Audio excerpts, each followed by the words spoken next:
No Game, No Life, Volume 7, Chapter 1, Part 5, Closed Circle, Inverted Form. The 59th space, 78 hours since the start of the game. The carriage and its 3 passengers galloped along the edge of a vast cliff. According to Shiro's map, the terrain on this space was a copy of terrain far off Alkia's northeastern border. As luck would have it, this was the largest gorge on Jisport, known as Oblivion. The lustrous blue crack in the earth that extended across an ocean and 2 continents was said to be a vestige of the end of the war, the final battle. Listening to the thunder still rumbling at the bottom of the gorge, the dregs of the power that carved the planet, Sora thought. It's been 21 spaces since we parted with Azuna. The neighborhood of the Spirit Forest should be far behind us by now. According to Steph's intel, there shouldn't be any monsters except around there, so we ought to be well out of the danger zone. We should be safe now. Should. I don't buy it. I don't buy this crap. Who's on our tail?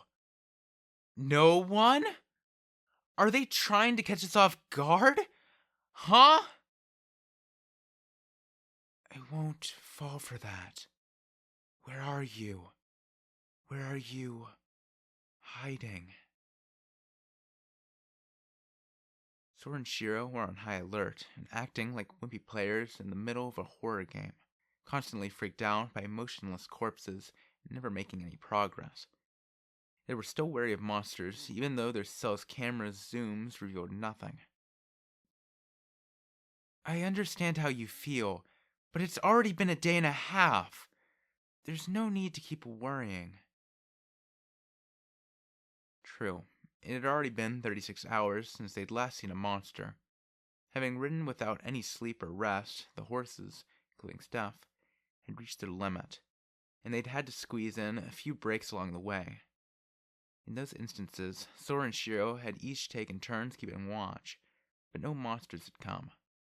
At last, Steph got fed up with their unending paranoia. Shiro, what do you think? I feel I may be prepared by now to give our safety the benefit of the doubt.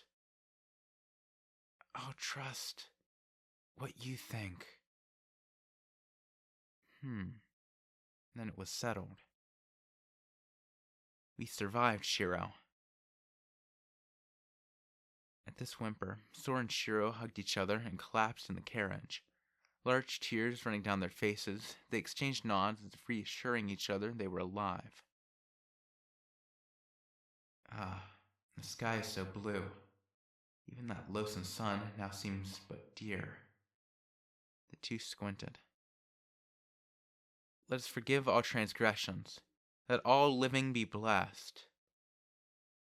Hallelujah. So sleepy. What? Excuse me? We'll still be in huge trouble if you just fall right to sleep. Aggrieved by the abrupt swing of their pendulum, Steph, still handling the reins, pointed ahead and yelled. We've got 3 more spaces to the 62nd. Another danger, another task awaits us. Danger? A task? Sora cocked his head. True, they had been advancing according to the dice toward the 62nd space. Once they stopped there, they could expect a task. Someone had written it to advance. Compared to being chased by monsters, any task is an easy win. Sora had expended careful thought to arrive at this series' conclusion, to which Shiro nodded her earnest agreement. In this game of taking one another's dice, their lives, and killing each other indirectly, the greatest threat was the tasks. Yet as far as they were concerned, compared to starvation, overwork, and predation, tasks were pretty far down that list. I begin to be convinced, but there's still danger. After all... Steph's voice was cut off as her vision went black. The carriage must have reached the end of the 59th space. They were engulfed in a strange area filled with black mist. One of the reasons Sora had concluded that this game failed was the loading time between spaces. It must have been to prevent desertion or unauthorized movement through the game through the use of magic or such. At the end of each space, they hit an invisible wall like those in video games, and from there, they were transported to the next. They couldn't go back. They could only move forward according to the roll of their dice. Worse yet, each time they moved between spaces, there was this goddamn long-ass load time. Jabril's shifting power had been suppressed, and in its place had been put a force to adjust their coordinates according to the rules. True, there must have been some really sophisticated shit working behind the scenes, but... Brother, I finally remembered what this is. Ah, what a coincidence, my sister. It's slow loading and the sound. There's no mistaking it. It was beyond the comprehension of these mere humans, incapable of perceiving magic or spirits, much less space. But the scratchy noise, to them, sounded like nothing other than a disc spinning. If they stared silently into the amorphously warping space, they could swear they saw at the edge of their vision the words, "now loading," and a juggling monkey. Sora and Shiro muttered to themselves murderously. It came to them. This is Neo Geo. Can I ask a question? As the two siblings tutted and tapped their feet, Steph chimed in nervously, as if having realized a hidden danger in the rules. Trembling, she asked, What if there was a task that said die? Would you... die? Oh my. It's not like you, Steph. Pretty sharp. 07. A die-bearer who landeth upon a space with a task may be forced to carry out any instructions. Forced to carry out any instructions. Yes, even an instruction to throw away one's life could not be refused. This game is so full of wonders, isn't it? Like in these rules about tasks. Sora spoke coolly, as if irritated, but somehow resigned to spelling things out. I told you, didn't I? We didn't agree to kill each other. You don't have to worry. No one can tell you to die. What are you talking about? I mean... 12. However, tasks of the following kinds are invalid. 12a. Tasks that specify a party to whom they shall exclusively apply. You can't specify the party. What's someone gonna do if they write an instant death task and step on it themselves? Oh. Sora smiled as Steph's face fell, as if properly shamed as he chuckled at her. That wasn't all, Sora continued in his mind. Sure, the game was Sugoroku, however you sliced it. Only one could finish. And if no one finished, the only one to be saved would be the player in the lead. Using conventional logic, the fewer opponents, the better, right? Killing all the other players would be the classic and safest move, right? Wrong. Sora laughed. If you killed them, you couldn't take their dice. And since it was impossible to finish without taking dice, even if you used a task to make someone die, as soon as they did, they'd have fulfilled the task. The assigner would lose one die, and on top of that, the dead dude's dice would be irrecoverable. The one lame brain move, the opposite of win. These task rules allowed you to force any kind of absurdity upon another player. But if you were actually trying to win, the things you could write were truly limited. Instructions only you can follow are invalid.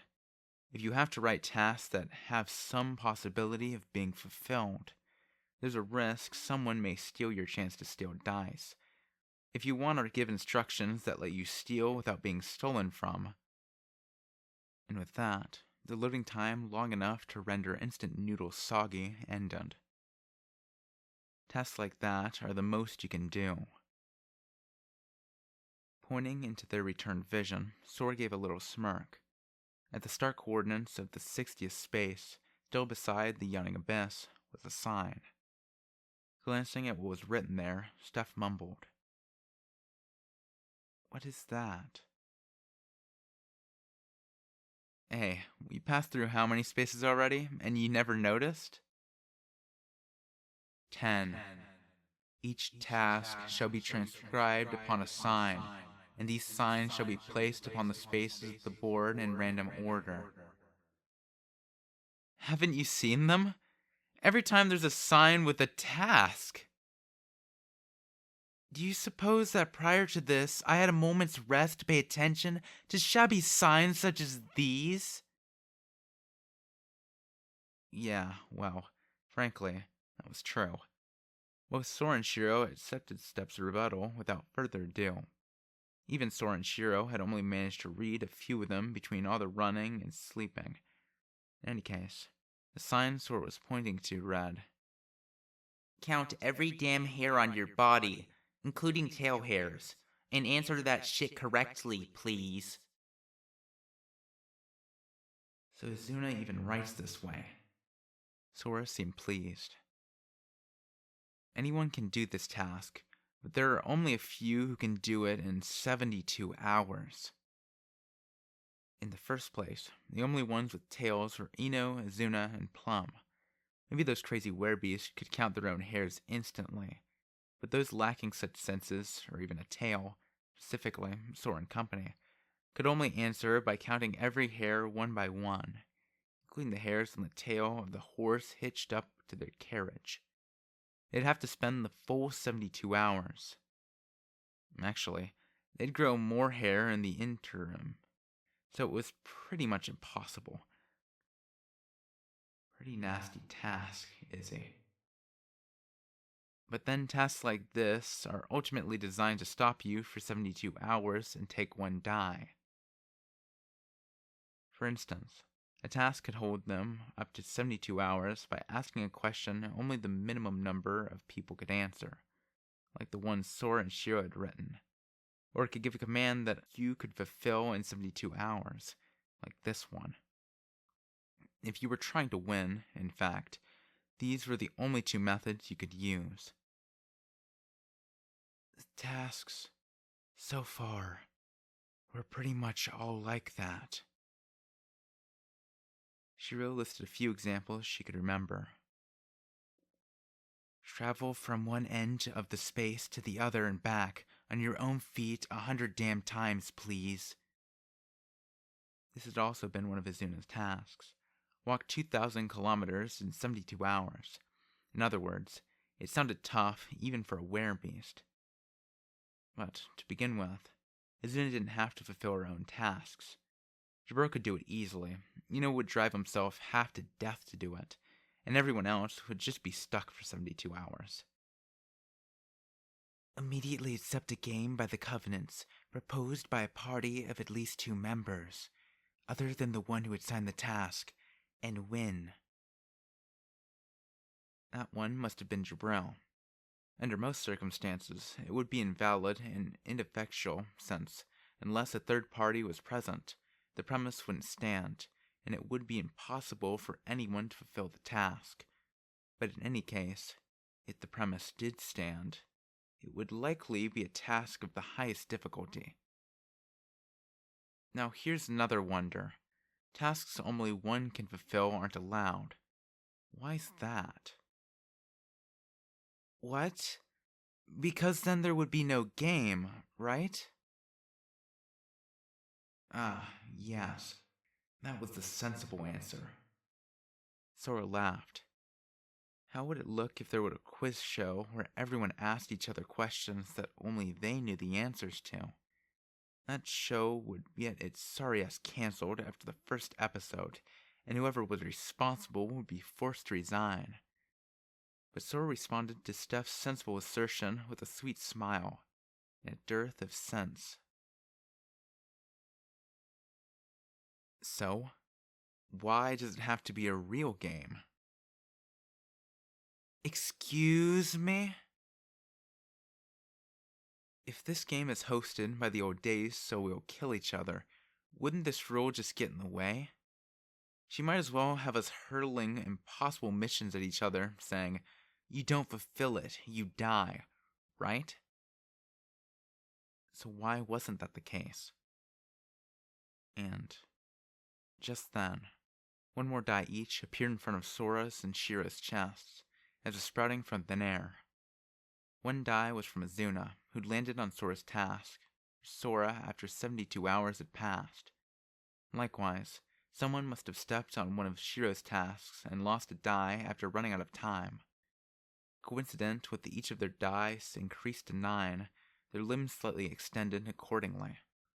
Sora, approximately 16.2, and Shiro, approximately 9.9, smiled gleefully together and announced, "This I can tell you.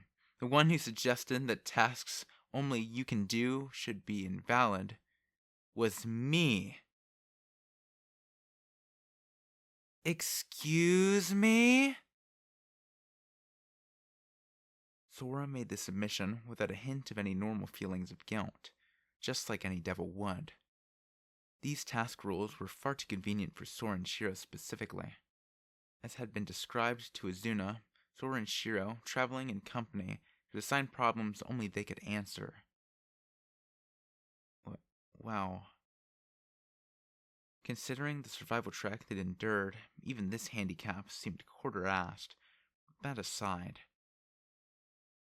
Now then, imagine all the people! Sora stood up, grandly on the carriage. In our wiped-away memory, before the game started, let's imagine yours truly has just checked the rules and is yelling, "The hell, what are we supposed to do if Jabro writes shift? That's friggin' broken!" At Sora's shriek, together they imagined it. Why was it? Even Sora wondered. And next time going, tasks only you can do are out, out, and out.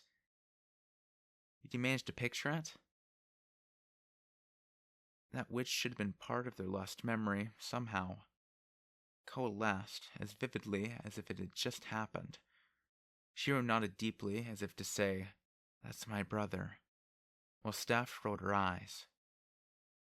In this way, we can conclude that I secured the rules that would be advantageous to Shiro and me alone. However, elated, Sora boldly continued, "Shall we think back once more? This game was started with everyone's consent, and with it was a premise not everyone could possibly agree to. Therefore, some falsehood had to have been hidden among the rules. However, if you look at it, there's gotta be something I slipped in. Isn't that fascinating? If this weren't the game in which the old days led them to kill each other, whose idea do you think this game was? Who started it? What were they planning? Who do you think got the initiative?" Sora played with his dice and sneered. Steph muttered glumly, "But if you die when you run out of dice, isn't it the same?" If they took one another's dice, sooner or later, someone would be forced down to 0. So, in the end, weren't they just killing themselves by commanding one another's deaths? Steph's gaze pleaded with Sora. True, if we lose, we die. Besides that, if we starve, we die. If those reliable friends of ours back there eat us, we die. Even if we eat them and get food poisoning, we die. Pretty much whatever we do, it's an instant go to heaven. Am I right? Brother, I think we're going to hell. Steph winced at their devil-may-care response. But even so, that doesn't mean we're killing each other. Steph faltered and stared at Sora's suddenly composed response. How so? Indeed, insofar as the rules worked with a force that transcended will, if they'd put everything of themselves on the table, it meant they'd consented. They could very easily die even without the involvement of the dice or tasks. But even so... 'Cause come what they may, Shiro and I are gonna win. Yes, a fine point, sir. It was just that our own scenario, which of course we'd win, didn't have that as part of the plot. The gall with which Sora spoke was so refreshing. There was no longer a care on Steph's face. For that natural fraud, Sora and Shiro, who trusted him unconditionally, there was only one constant. They knew that because of that, there was something Steph could trust, too. Just as they knew that was the reason Steph had entrusted her dice to them at the beginning of the game. Blank didn't lose. And if they were going to win, they were going to win all out. That was all they would allow. They would never accept a victory based on the death or sacrifice of someone else. Such an outcome would be worse than defeat. We're getting to the 61st space, just one before our destination. Keep sharp and check out the sign. Sora turned his face from the embarrassed gazes and pointed beyond the still running horse. He pretended not to notice Shiro's and Steph's knowing, testing looks. Know what? I'll tell you who wrote the next task the moment after I see it. Sora struck a pose, and at that same moment, the still running carriage once more was enveloped by the usual black mist. From the 60th space to the 61st, they let the annoying noise pass through their ears as they waited for their vision to return. After the long load time at their destination, at the other side of the space border, what they saw was indeed writing, an old sign with the task scrawled on it, standing by its loathsome. Yes, a sign with the words, "Smile as you cut off your dick and be refreshed in death."